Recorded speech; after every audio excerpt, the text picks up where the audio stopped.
And I'll move on to the next presentation, which is from Tiago. Are you there, Tiago? Yes, I'm here. Hello, Sarah. You're there. Hello. We have had a slight change to the program, so we have Thanks. you now. Sorry for this. It's okay. It's wonderful to see you. Thank you so much. Okay, so I'll introduce you. Tiago Pereira has a PhD in Science and Technology Policy Studies by SPRU at University of Sussex, and is principal researcher at Colabor, Collaborative Laboratory on Work, Employment and Social Protection, where he is the coordinator of the research line on work, employment and technology, and is principal researcher at the Centre for Social Studies at the University of Coimbra. Have I said that right? Where he is a co-coordinator of the doctoral programme, Governance, Knowledge and Innovation. He has developed his research with contributions from the social studies of science and technology and innovation studies. The work presented here was developed with Tiago Carvalho, also a researcher from Colabor. So I hope I've got that right. Do correct me if I haven't. And if you're ready to go, the floor is all yours. Many thanks. I'll just start sharing here. Screen. No problem. We're a little bit early, so don't worry.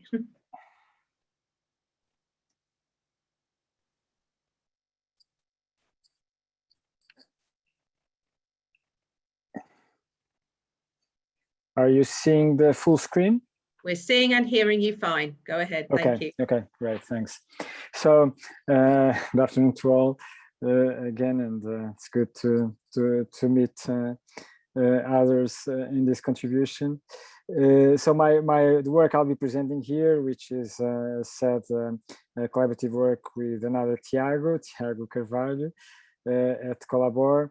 Here we look from a social sciences perspective at the role, the potential contribution of technology assessment in the workplace in the context of the robots, as for example, as an example of technological impacts in the workplace and in the employment conditions. So I take the opportunity also to present Colabor, because precisely one of the main objectives of Colabor, this is a new institute which was set up a couple of years ago, also following initiative from the National Research Funding Agency and the Innovation Agency, which brings together academic institutions, the business sector and social and solidarity organizations, and which has a threefold agenda with a focus on work and employment, and here technology impact on work and employment as one of the major items of interest, and also with focus on social protection and on the social and solidarity economy, and which has a focus on specific products. And in particular, I highlight here the toolkit for the assessment of the impacts of technology on work, which is what I'll be talking about in terms of how we are conceiving the development of work on this toolkit. And more generally, what we have is a broad framework of the relations from technology and society, and which we can make a parallel here in the relation of robots and the workplace, which initially was very much set from a kind of a deterministic view of technology, as if we have technology as a given, to which society, or in the case of the workplace, workers and workplace settings and organization have to adapt. And so here we, following also work, for example, from the science technology studies and technology assessment approaches, we intend to displace certain of the deterministic approaches to discourses of innovation and to the interactions between technology and society. And in that sense, that some discourses on innovation highlight the technologies and take it as said more as a given. And so here part of the point is about highlighting how the direction and shape of technology is not a given really, and also that neither are their impacts, not just the opportunities, but also the risks. And in that sense, we follow on work from STS, which has highlighted the processes of co-production of technology and society, and also how technology assessment approaches have addressed the multiple impacts of technology and the importance of the engagement of different stakeholders. And we take just here two examples, and also in our contribution chapter on dominant narratives on technologies and robots. One, of course, dominant is in science fiction, also from where the robot word comes from, and where we have these kind of extreme visions of the interaction of robots and technologies more generally with society and workplace in particular, this kind of more utopian and the more dystopian views of these interactions. In that sense, often taking views of robots in terms of their kind of substituting humans and not necessarily working with humans, and in the home space, kind of a more positive view in terms of the substitution of care, but in the workplace, a strong emphasis on the substitution of jobs, and so seeing robots as a risk for employment and for the stability of social lives. And in that, of course, Modern Times, Chaplin Modern Times is a very good example where there is a competition, so to say, between technology and the worker. In economics, there's also, of course, debates in terms of the interaction between technologies and work, technologies and employment in particular. And of course, technical change was from the beginning, and for example, in Adam Smith's work, technological change was seen as clearly as a labor-saving contribution.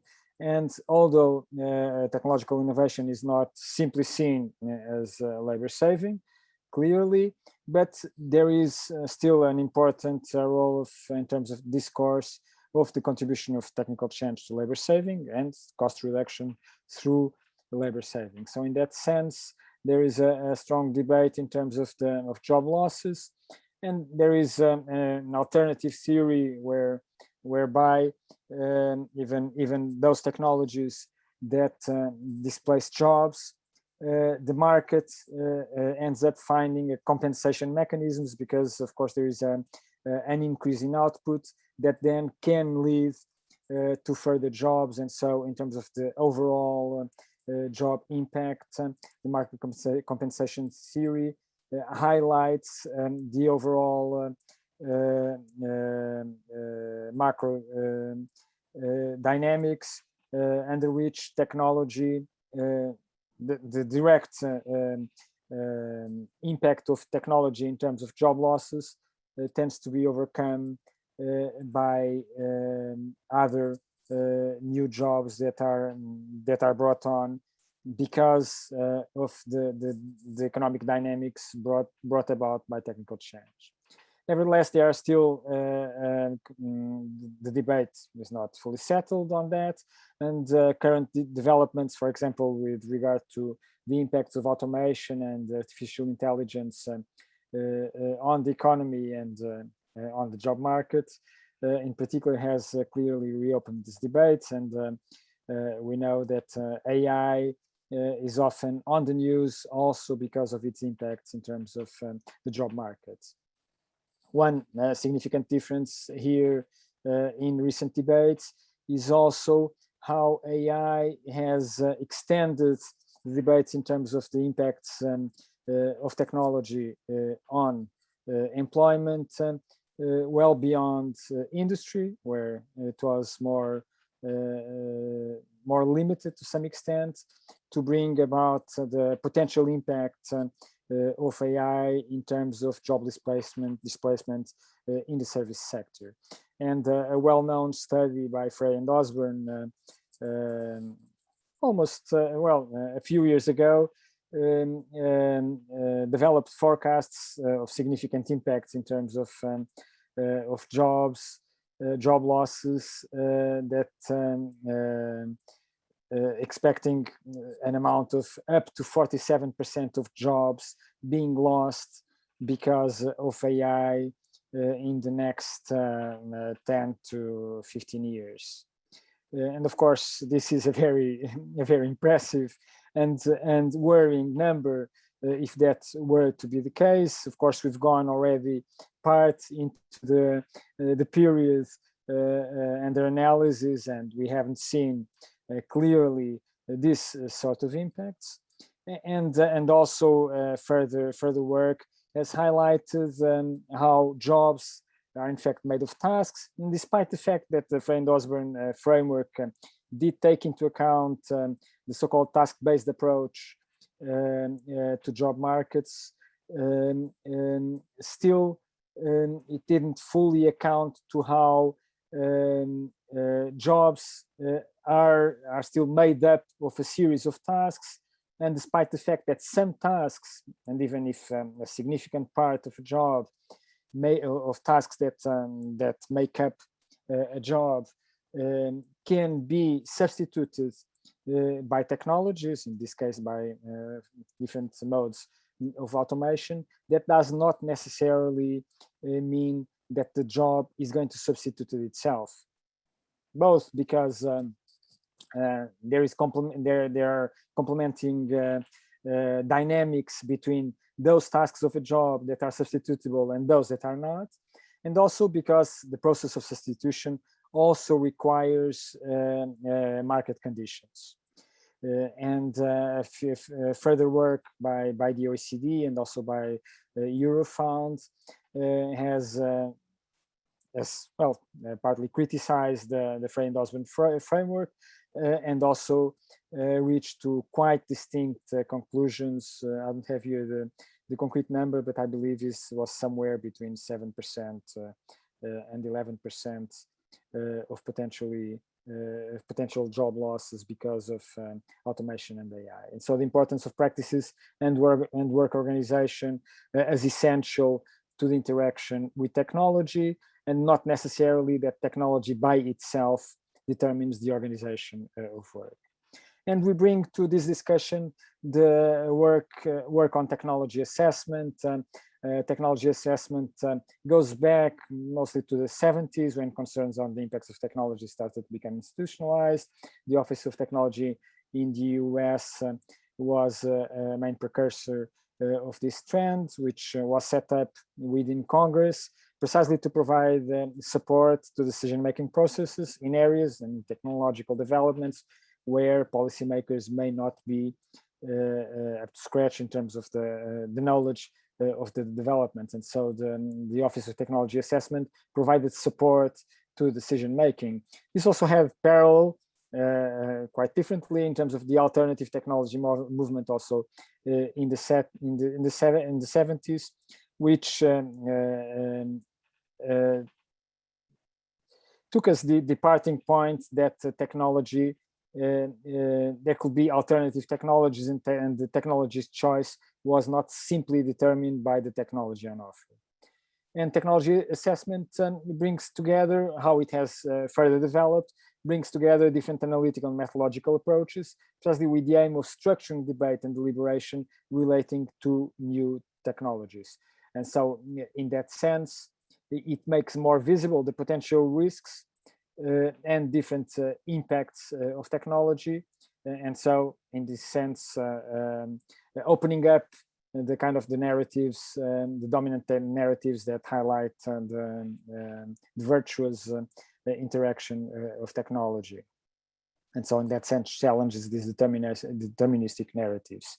This also goes in parallel with developments in STS, which have emphasized the importance of participation processes and engagement of science and technology with publics, democratizing process of democratization of science and technology, but also of incorporating public concerns in terms of technological development. In this sense, technology assessment processes have incorporated participatory technologies and have been largely promoted through the role of parliaments. There is a European Parliamentary Technology Assessment Network with strong interaction with academic research centers in the area. And one of the developments also is bringing up technology assessment in real time. And this is also goes to challenge the calling bridge dilemma, which briefly stated highlights that early on in development of technology, it is difficult to identify the full future impacts of a certain technology. But when we have better knowledge of technology impacts, it is often too late to actually steer the directions. And so when is the proper time to develop the technology assessment that can have a real impact in terms of the development of technology and consequentially in terms of the impacts from that technology.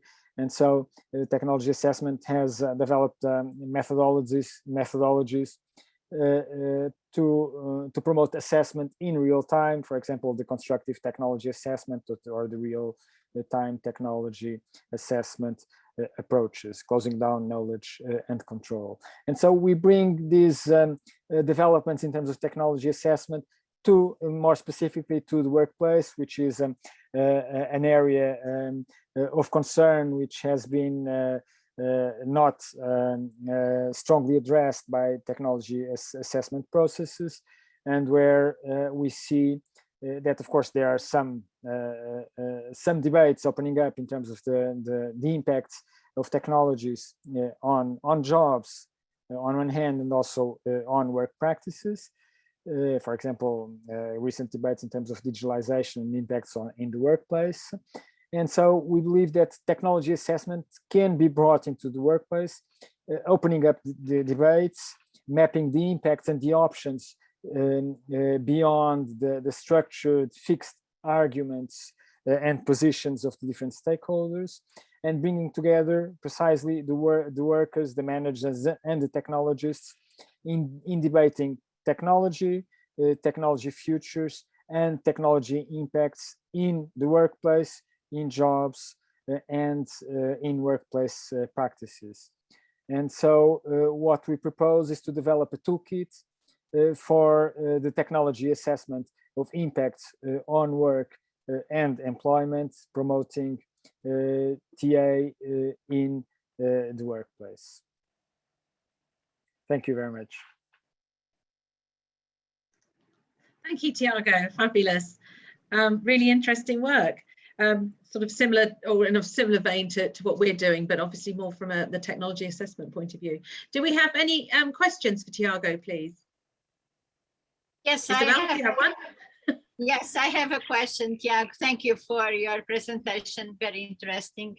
I would like to ask you if you have any data, any evidence in what concerns the deployment of intelligent systems, either embodied or non-embodied, in the Portuguese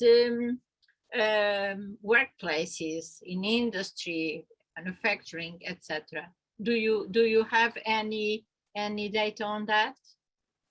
No, in fact, we don't have any concrete data on that. And if I understand exactly what type of data you might be thinking, I think you may be referring to technology that captures activity within the workplace, so the activities of workers at work.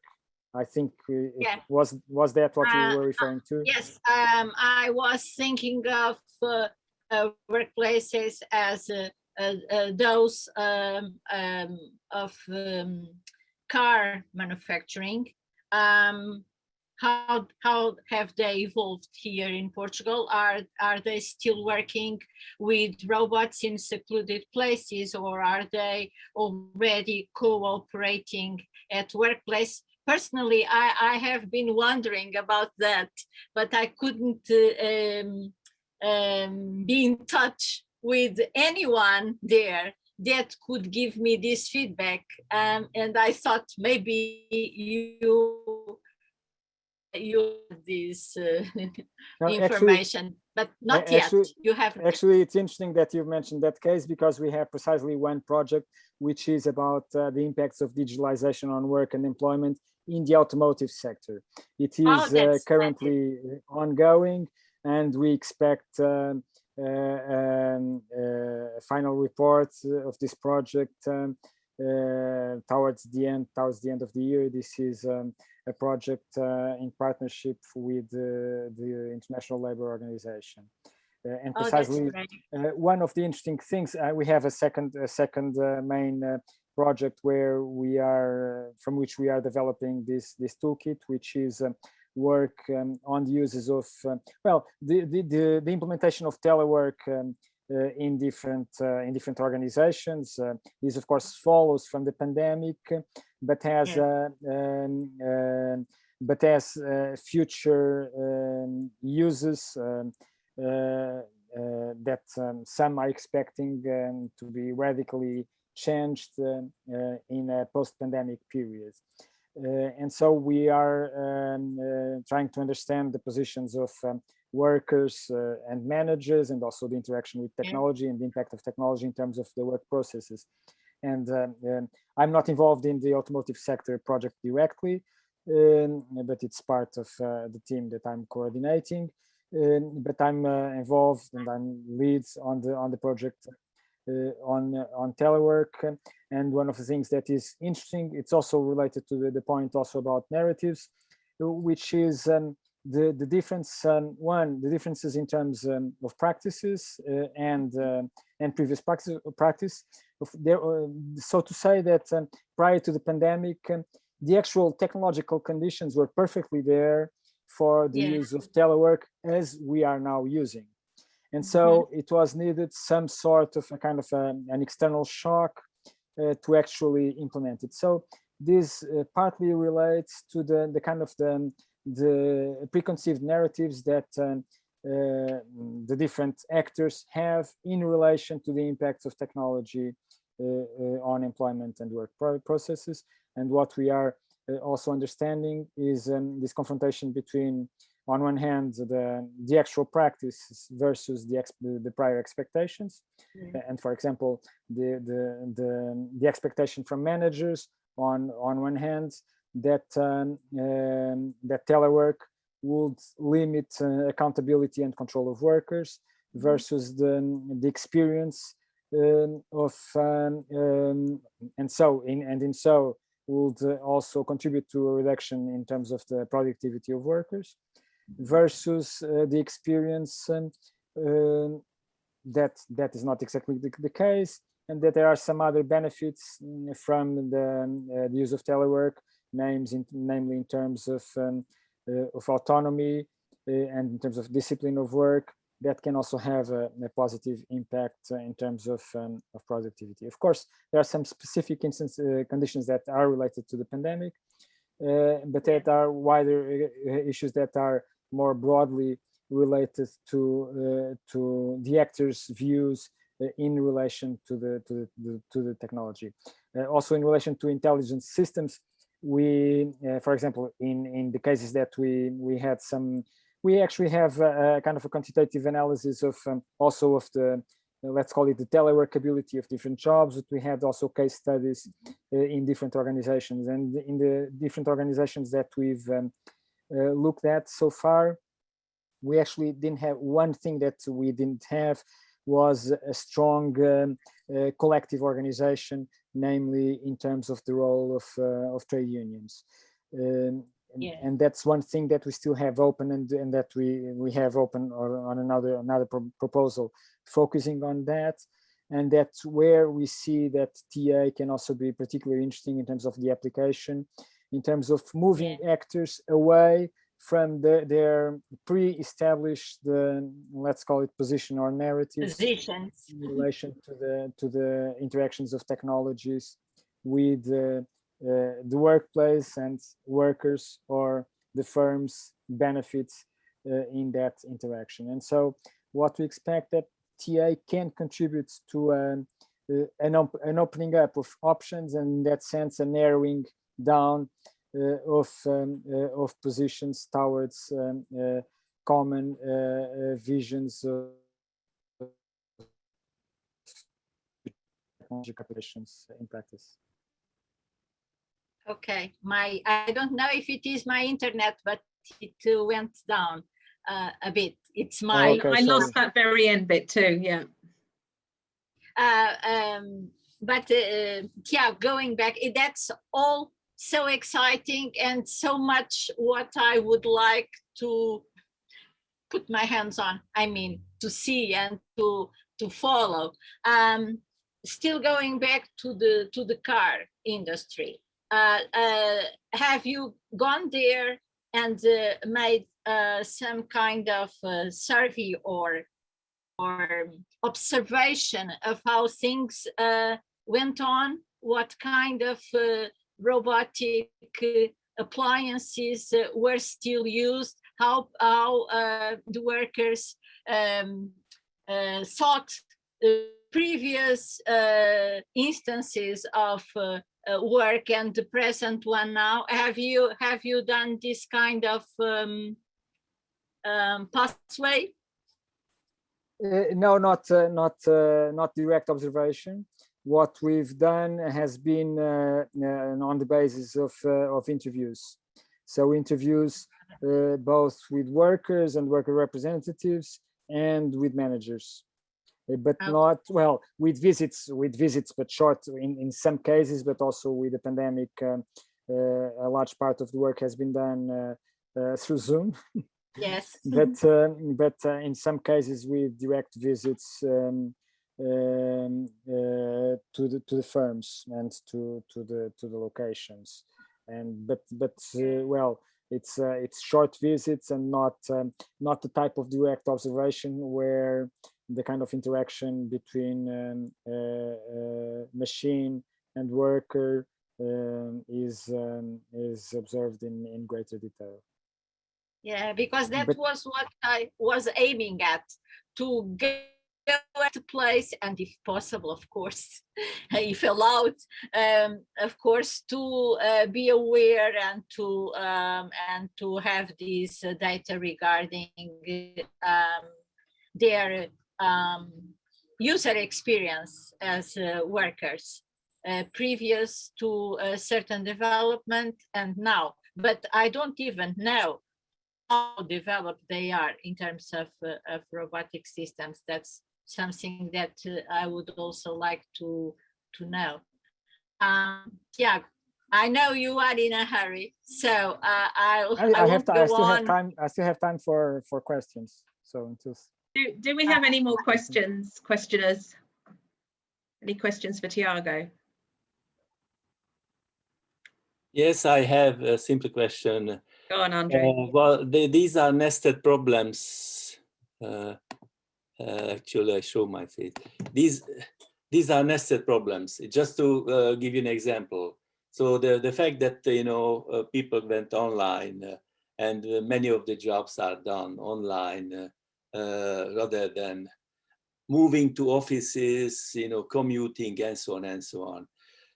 People save money not by not commuting and not spending money and buying lunch or and so on and so on. So I heard examples from a friend, he saved something like maybe 150, 200 pounds a week by not doing the regular things. So that leads to the big picture of, basically, even if all the jobs are kept and but done differently using this technology, there is a major reshaping of less need for commuting, less need for having other jobs like lunchtime facilities and so on and so on. So then it leads to the shrinking economy nightmare situation, or could lead to. So the big picture is, the old-fashioned, maybe outdated idea of GDP. Are you worried about this in this project, or this is just not your level or not part of the business of taking a look at it in your narrative? Thanks a lot. That's very interesting. We actually in this project specifically we are not addressing that, although there is a point that I want to come back on that. but on a proposal that we have developed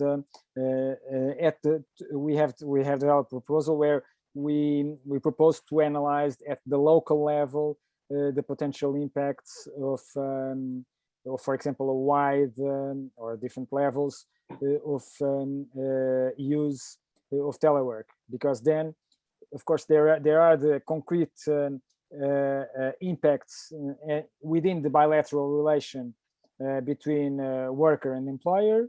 And for example, employers are also looking for reduction in terms of facilities, space, and corresponding costs. But then there are kind of the wider impacts that I can name two in particular is particularly significant. One is the one that you've mentioned in terms of the indirect economy that flows from the work-related movements, and then, for example, the other activities that are related to the work movements, and that may have local impacts within the economy, as you said. But then there is a second, which is also kind of a macro level that is related to that, which is in terms of mobilities and in terms of greenhouse gas emissions, for example. Yes, and so I can put those as two major kind of macro indirect impacts. But then, and bringing back more to our current project, you can also see it in a different way, which is what are the potential impacts in terms of the industrial relations. When I had a working relationship in which I went to my local work place every day on a regular basis. I mixed with my fellow colleagues every day on a local basis and on a daily basis, and with kind of strong social interactions, also with my hierarchy, versus a mode in which I am mostly distant from locations, distant from my colleagues, and eventually also distant from my hierarchy. And so the working relations, the working ties become from strong to weaker ties. And what can be the potential impacts in terms of the structure of industrial relations in that sense?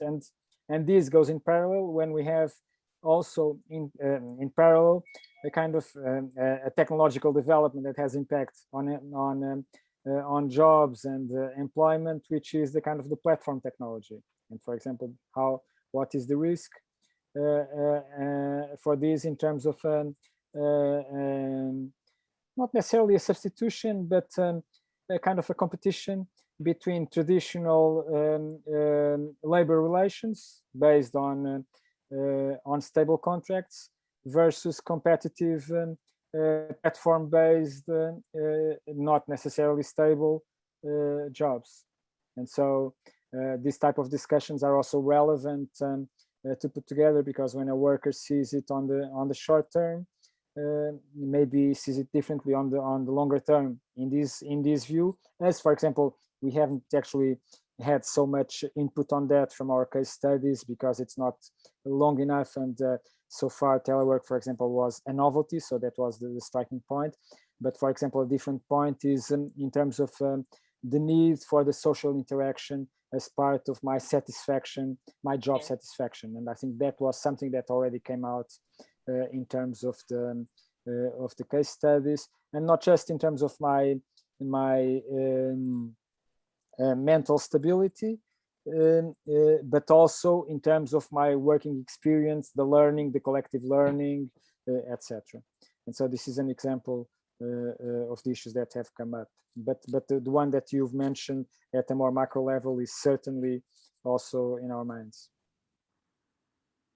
Tiago, thank you very much. Has anyone got any more quick questions, or is it time to move on? I think we're on time now. Yeah. Okay, Tiago, one thing I was going to comment on. It's all right. I was just going to quickly comment on your narratives. Yes. And I just wondered, just very quickly, about age-related narratives. because I've been told time and again that older people won't react, they won't work well with accept intelligent systems, and finding actually that's not true. So if you haven't covered it yet, I think that's one to look at. Yes, we haven't covered, but thanks for suggesting. All right. Okay, thank you very much for your contribution today. It's been fabulous.